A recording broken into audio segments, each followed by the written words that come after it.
Ond mae'n holl bwysig, wel, poblogeiddio byd natur yr amgylchedd wrth gwrs, ynde? I ehangu gorwelion y Gymraeg o'n de. Wel, os di'r iaith yn mynd i ddatblygu, rhaid i ddatblygu ar bob ffrynt, i bob cyfeiriad.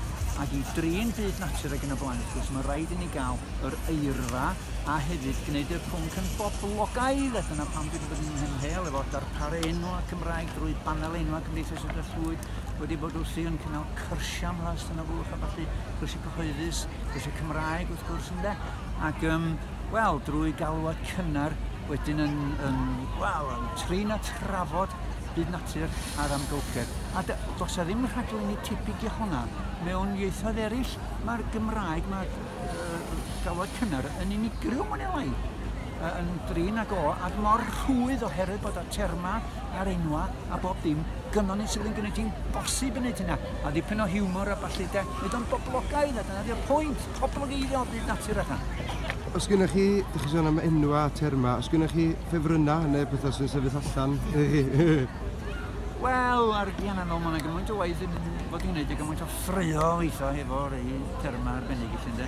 Ond dyna o, cael pethau enwa safonol, a beth da ni'n drio wneud ydy cael arbenigwyr pwnc sydd yn dallt decoleg y creaduriaid neu'r planhigion neu beth bynnag da ni'n sôn amdano fo. A hyn arbenigwr iaith.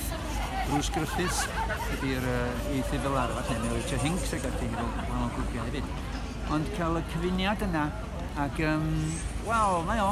Mae'n enwa anhygoel. Dwi'n hoff enw planhigyn, yr efwr ydy'r planhigyn top gwyn na sy'n tyfu'n y gwrychoedd a balli.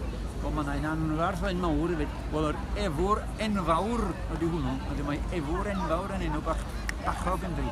Ond mae'n gymaint o enw lleol bach da, de. Fel, enw ar i mi, cacwn, Bumblebee, ynde?